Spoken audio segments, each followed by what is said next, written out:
Oh, my name's Fox. Sounds like I'm Fox, and this is Iyanu, the Child of Wonder, which, like, one, I ain't gonna lie, until Styro told me about this, who is one of my commenters, I did not know this show was going to happen. I don't really follow up on a lot of things, so I'm happy when he does tell me about stuff like this. And when he described it as, African Avatar, The Last Airbender, I was like, alright, I can kind of see where this is going. And then he's also told me that they showed the first 3 episodes in the premiere, which I thought was weird. Because immediately I'm like, that seems weird. Like, I understand 2, but why 3? I understand why. Holy shit, are the first 3 episodes rough. Okay, the first 2 episodes are rough. And mind you, that's not to say it's not bad, because I honestly do think, at least from this point on, hopefully it gets better. Because it seems like it is. Because the first 2 episodes are throwing so much garbage at you. I don't mean that in a sense of, like, bad story, but in a sense of they're throwing so much lore and shit at you that it's like, okay, like, I feel like you didn't need that much. Like, honestly, for how much this is kind of like Avatar, I feel like it should have kind of done what Avatar did and literally have the intro be the explanation. Like, if they would have just went in, like, you know, 500 years ago, a great war between gods, those of what is it, divine power and of false wonders. The battle would rage on of corrupted beasts until the war seemed lost until the gods said, soon a child will be born of the earth, known as the Chosen, who will be able to wield the powers of the natural, unnatural, and supernatural, and will then be able to destroy the fallen, who's the main bad guy. Something like that. Like, I feel like you just doing that could have erased a shit ton of lore that we needed. That we need everything to kind of get thrown at us. But whatever. Like, and even then, like, because again, like, okay, so for the first episodes, you're following Iyanu, who is pretty much, like, she grows up in the forest, which, and our world was sealed behind a wall, whatever. Like, there's a whole thing. Pretty much everything that I just said, but also on top of that, the last bit of humanity is living inside of domed walls, a walled city, which is, there's 2 walls. There's the outside wall, and then there's an inner wall, and the inner wall is where the city is. In between the outer wall is a forest area, and then outside of that is the rest of the world. And again, the reason why I say, like, you know, they probably should have thrown a lot of this into the first episode, or at least the intro, I feel like would have been a smarter play, because I could see someone starting watching this and kind of just pattering off a little bit. It's a little bit, it's a little rough. It is a little rough. Especially because, like, the animation, it feels like it needs to be more expressive than it is. It's a little bit flat. But again, maybe that's just because of the first few episodes, and, like, they're gonna save it for more later on. There is a freaking giant jaguar that does atomic breaths, which is kind of cool. But pretty much Iyanu goes into the inner wall at one point because they just have a waterway that leads straight in there. I think you would grate that off, but whatever. So, goes in there, finds some other kids her age. One of them's a kid who's, like, the son of the lead, like, security of the city, like, the lead guard. He's, like, the son of that, but he's a nice kid who really wants to read books and wants to read about the Age of Wonders. There's these bullies who are, like, the prince of the new king, because the old king is dead, and literally, like, the old king's funeral is where Iyanu kind of walked in on. Iyanu gets chased off, as they call her, what is it, a vine rat? I'm like, that's a new one, okay. No, street rat. No, you don't live in the streets, you live in the vines. I'm like, okay. She gets mad, goes back to her mom, I would say to go watch it. It is pretty decent, but I just understand the first two episodes are kind of rough. And I could honestly see the easiest way to fix this is stop cutting to the political shit. All you need to learn, okay, I'll talk more about it in a minute, but pretty much, like, they send her off. Eventually she comes back after seeing something glowing, but then she sees, like, oh no, they're being attacked by corrupted beasts, because a big thing about the Fallen, who is the main bad guy, is that when he fell, he corrupted, like, all the beasts, making them corrupted, which I'm just like, I feel like you could have done a little bit more with the animal designs, especially because, again, I'm going to be comparing this a little bit to Avatar. And I feel like there could have been a little bit more there. Like, you could have given, like, them a little bit more, actually, I'll even compare it to Onyx Equinox.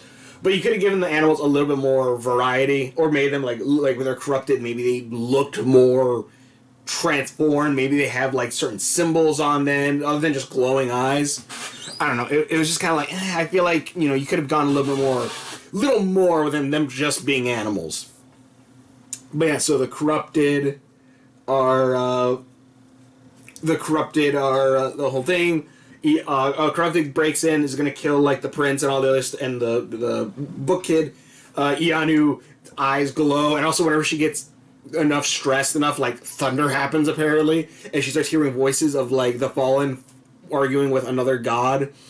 Iyanu shoots an energy arrow, fires it, hits the creature, and they're like, oh my god, get her! She saved the prince! We need that little shit dead! They don't say that, but god, I would love it if they did. They chase after her. They then find her at her mom's. Her mom's also an Agani, which is, like, a warrior that I guess is supposed to help the Chosen, and also are kind of witches or magic users. So they run. Her mom tells her to get out of there, to follow where the river meets the city, and follow the river to the source. She then runs off, and then, like, pretty much, like, the Grand Vizier, I don't know what the hell it's called, the Jafar of this story, is the actual one that's seemingly in control, not really the king, who just kind of listens. And he tells him, like, go get the girl by any means necessary. Take an army, whatever. Get the girl, bring her back. And then while this is all going, and, like, it's like, okay, that sounds, honestly, you could do all of that within the first episode. I honestly think you probably get most of that done within, like, the first episode, and, like, that would be the cutoff. Like, honestly, legit, I would love to take the story and just re-edit it. Because, holy shit, I can see it. I can see it. Can I pull a Markiplier? Can I just re-edit the entire show? Or at least the first 2 episodes? Because, holy shit. But, yeah, so I feel like that would have been a much easier way to do that done, because between that and everything else, we're cutting back between this kid being bullied, his dad being a dick, there's unrest with the lower class of, like, the lower class people within the city, because they're starting to revolt. The king's kind of a dick, because he's just, like, going, bah, I don't want to hear about the poor, I want this girl!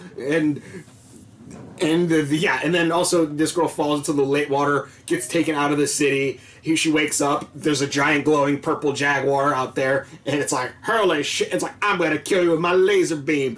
And Iyanu's like, touch, like, glows, does, like, the Avatar state, touches the jaguar, and, he, like, apparently, like, she remembers when she first met him, because apparently they didn't know, I guess when she was a baby, and the jaguar, I guess, was maybe her guardian, who knows, but then Jaguar immediately gets corrupted again, blasts her ass into water, and that actually sends her, like, far down the river. She meets, I'm not going to remember names, she meets Street Rat Kid, we'll just call him Street Rat Kid,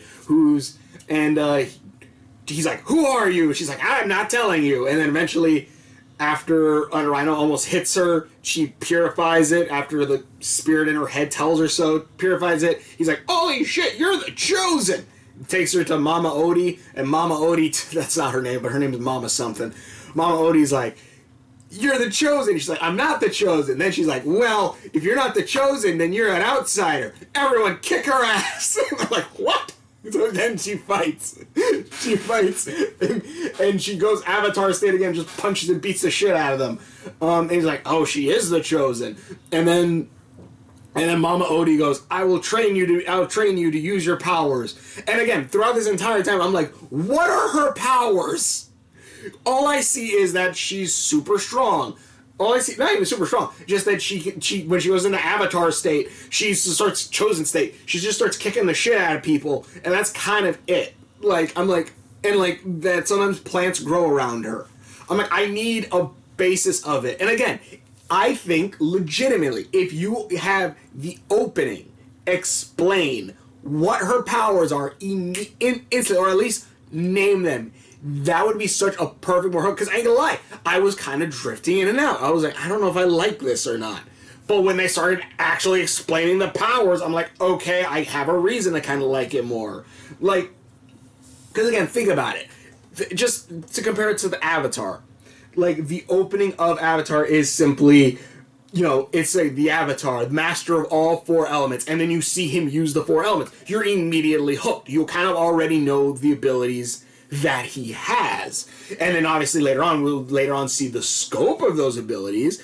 But yeah, this one kind of, eventually Mama Odie tells her what is her powers, which then again, it's the unnatural, the natural, and the supernatural, which I ain't gonna lie, when she said unnatural and supernatural, I'm like, I feel like those two are interchangeable. But then they explain more, where unnatural is more, even then I don't even agree with this, but it's more or less like it's objects that were worked by humans. So it's an item that you find a tree, that's natural. You take the tree, you carve it up, you turn it into a bow. Even though it's still made of natural things, it is now not considered natural because it's been altered, I guess. So now it's an unnatural thing. That is what the power of unnatural is, which allows you, from what she says, control the chaos within an unnatural object. Okay. What the hell does that mean? I don't know, but it at least got me hooked. And then there's the natural, which is like plant life. Manipulating plants, you can help them grow and all this other stuff and increase things, whatever. And then there's the supernatural, which is more divine abilities, where apparently you can make godlike constructs. And then that's also the power that allows to purify people. Okay, now you're kind of okay. Now you're caught me into things. So like I'm like, okay, that's interesting. That is catching my interest. And again, when I'm explaining it, like I'm kind of honestly, I honestly don't know if I would say just to skip the first 2 episodes. No, because I guess there is still shit but like there's a whole bit where again like there's the whole unrest of that. Like I legit think if they would have stopped. Also, the Vizier is evil at some point in the intro. It shows that he has a shadow person thing, and he might be the Fallen. And spoilers, also he's the brother of Iyanu's stepmom. Okay, I feel like that could have been a later thing, but okay, fine, whatever. And also, Iyanu's mom is stuck in a jail cell. But yeah, so there's unrest. People are wanting to revolt. Looks like there might be a mutiny and stuff like that. And and again, there is some interesting things here, and I definitely want to see where it's gonna go. But I will say though, it hasn't. Like I'll say, episode 3 hooked me a lot more than episode 1 and 2 did. So it's a really good thing that they did release these all 3 at once, because I do feel like the people who are kind of interested are probably going to kind of lose interest because it goes back and forth so much within so little amount of time, and I mean in a good way. Like I feel like it does take it back, but episode 3 it actually slows the hell down. But also on that same note, like I feel like a lot of this story wise could have been fixed. Like you could have already had Iyanu not having a fully grasp of her powers, but her mom training her to already start using them. Because Mama Odie pretty much starts immediately training her, and she's already kind of getting more of a hang of it. But I feel like her mom immediately could have been just like, okay, you like, not even telling her like that she's the chosen, simply just teaching her about the natural, unnatural, and supernatural. That could have been anything that immediately told her. If you're not going to put it in the intro, at least put it like in the first episode so we can kind of go over that. But yes. I'm trying to think because she wears like this upside down star symbol that also appears on her hands, which I'm just like, is that a African symbol? I tried looking it up, I didn't find anything. But then also I'm like, wait, is that supposed to be like the element, like the three states that like natural, whatever? But then I'm like, there's two actual ones and then there's a center one, so I don't know. But I do think that the episode 3 does catch a lot more, and it actually slows down. The dad is kind of not a dick as much. He's like, well, why don't you just tell me a story or whatever to his son while they're going out trying to find her. If I had to put my own edits into this, again, I already said a few of those things. I would say corrupted beasts make them actually look more corrupted, whether it be like plant life growing over them, like almost like a twisted version of the Chosen's powers. Maybe come up with a different name than the Chosen. Like, I don't know. I think 90% of us probably, if you heard the Avatar back when the original Avatar show came out, you didn't know what that meant. And pretty much anytime you ever heard Avatar, you immediately thought Avatar: The Last Airbender. And yeah, sometimes you might think of the Blue Monkeys, but I think you're going to think of Avatar: The Last Airbender. The Chosen, I feel like if you say The Chosen, you're probably going to think of Anakin Skywalker, or just like any Chosen storyline. Even though in this, it's not so... Even though this, it's not like a prophecy, I don't feel like. I mean, it kind of is, but like... It is like, there's a difference, I guess. It's not so much like, oh, it's your destiny kind of thing. I feel like they could have come up with a different name. Like, hell, what is African for chosen, honestly? Wait a minute. African, actually, Swahili? Is Swahili an African language? Yeah, Swahili is African. Okay. Swahili for the chosen. Holy shit, that's a word. Did everybody catch that? Hold on, let me play it again. Let me just play chosen.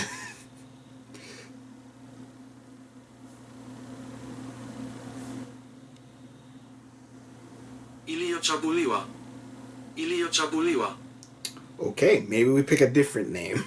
Because holy shit. But, the Iliwachoahia. That's a big ass lip.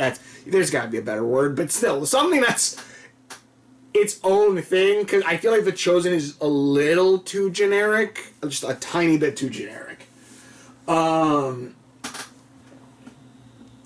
that being said, I do think this is a pretty decent show. I will say though, we haven't seen much of the world yet. Maybe we'll see more of it. This is where I'm going to bring up Onyx, Equinox, as well as Avatar. The world building's a little funky because again, I didn't know if she was in the walls or not because she was still living in a forest. I kind of didn't know that, like, oh, there's a forest area, and then inside of it, there's the city. I just thought, like, the entire domed area was the city inside. And it's like, oh, no, it's multiple ones.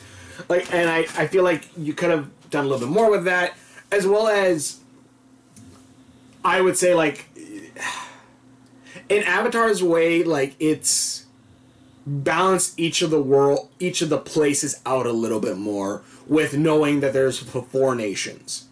And from those 4 nations, you have, the different abilities that are tied to them. This is one of the things I would say, like, this isn't just an issue with this. This is an issue with stuff like Dragon Prince. Where I'm just like, I don't understand why I feel like, give us a little bit more definition between the different places. And, like, yeah, there's the magic world in Dragon Prince and there's the non-magic world. But I will say, at least in Dragon Prince, like, you have, okay, there's the fire. Actually, no, I would say the Dragon Prince at least does this kind of decently well, where there's the, and again, we're just really early in the story right now, but still, like, there's the fire elves, there's the moon elves, there's, you know, the human kingdom, which I have no idea why they exist, because I feel like everything with magic would just strumble them, just run their ass over, but whatever. There's the dragons, there's the flying elves, or whatever the hell.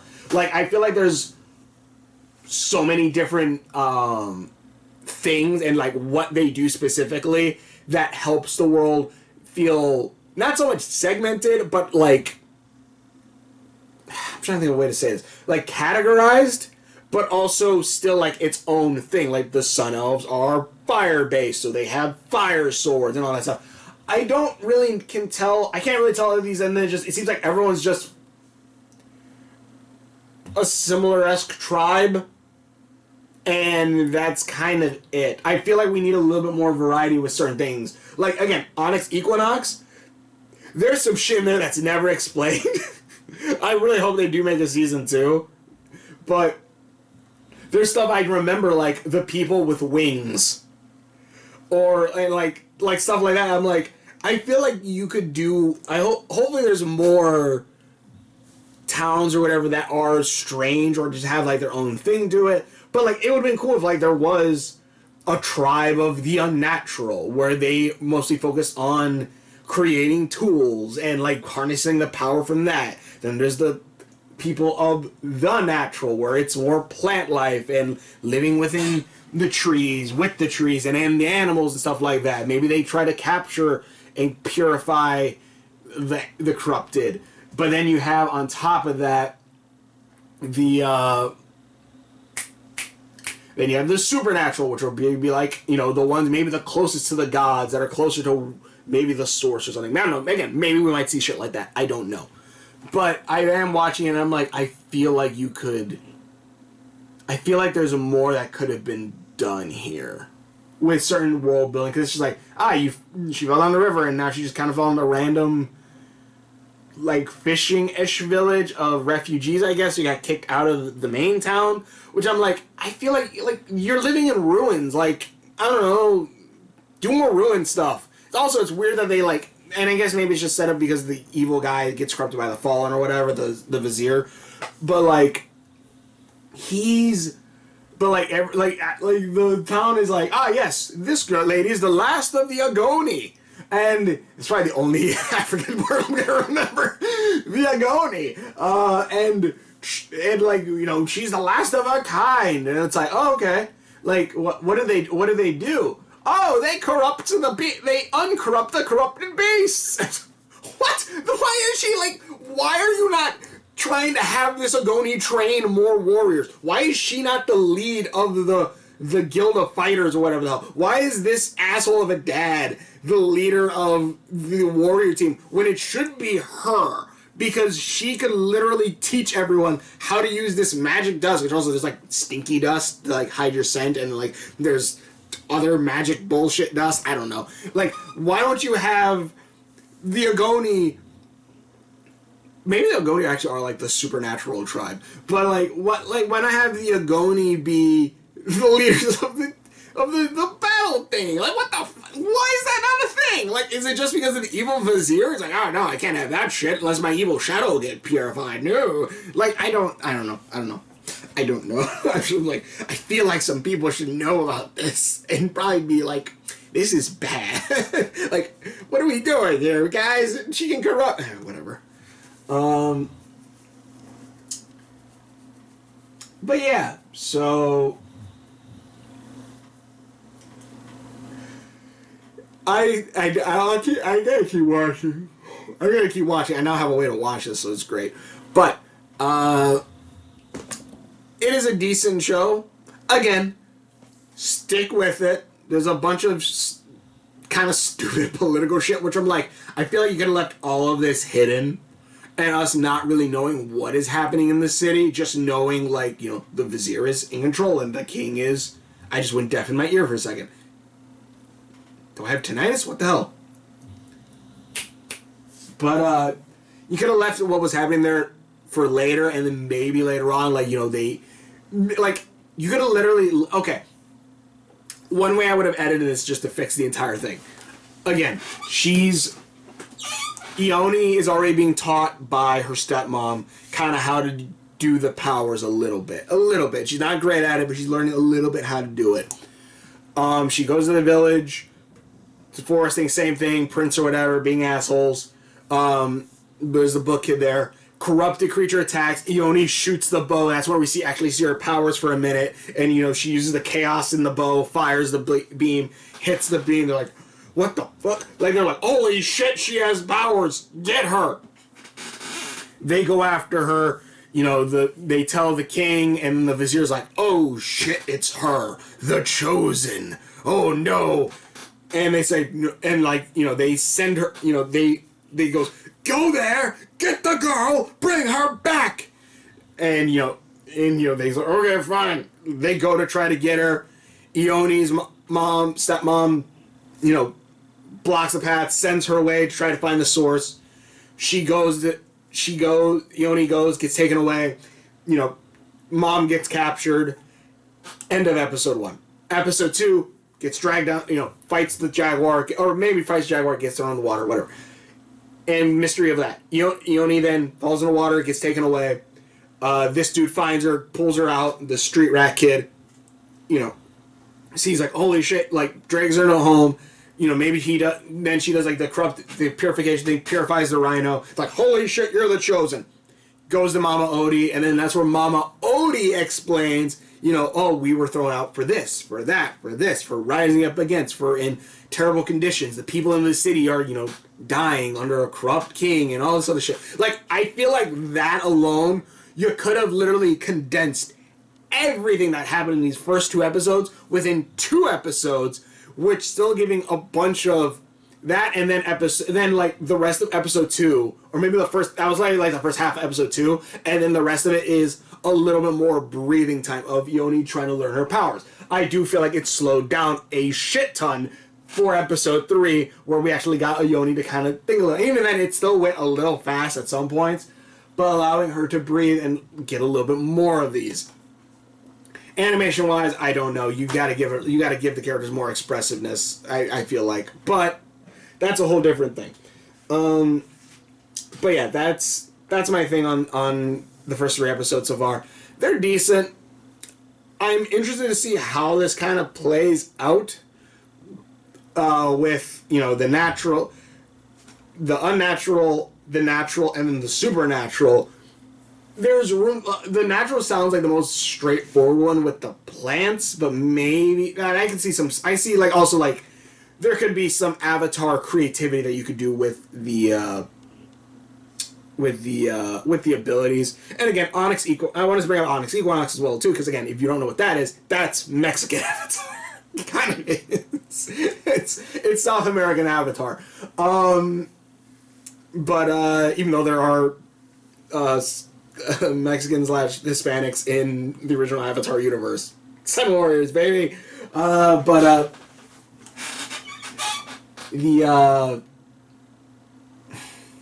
to think now. Magic. No.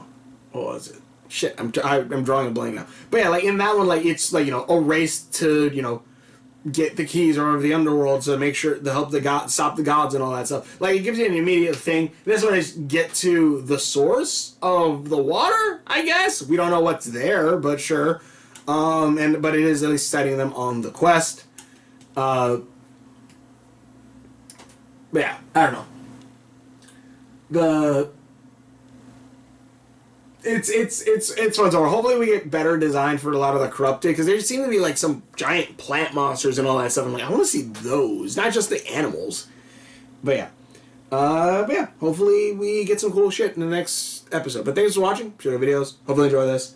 Again, it's interesting. I want to see a little bit more, but it is at least very interesting. But yeah, even then, in Onyx Equinox, like, we really didn't even need... I'm trying to think, like, the main guy had an ability, kind of with, like, the blood, but that was really with, like, the sword drinking the blood. Actually, I can't even remember. What was the Onyx Equinox? Did he have an avatar power? I don't think he did. Onyx Equinox. Sorry, I'm just remembering Onyx Equinox, and like that show was. Oh yeah, I forgot that he also had a panther friend. I forgot about that. Izel. No, god damn it. Quetzalcoatl. Hell yeah, dude's a badass. Quetzalcoatl, lowest of the low, humanity's champion. Oh boy, little coward, unnamed parents, Nelly. Brown hair. Cursed teal. Oh right, his eyes are teal because he was cursed by the underworld. Abilities. What abilities? Overall abilities are quite weak due to Quetzalcoatl considering him the lowest of the low. Izel has proven the strongest suit, more so towards clever mind and being able to come up with ideas. So agile, fast, despite not being physically imposing. As far as shown, clever, agile. Okay, yeah, he doesn't have any powers, but he has his sword that becomes a blood weapon. His weapon, yeah. His weapon that capable of absorbing blood and growing in the size, becoming more deadly in combat. Yeah, I legit, I don't know. I feel like something like Onyx Equinox had a little bit more with certain things than this one does. And like from like a little bit more world building for like an Avatar-esque story.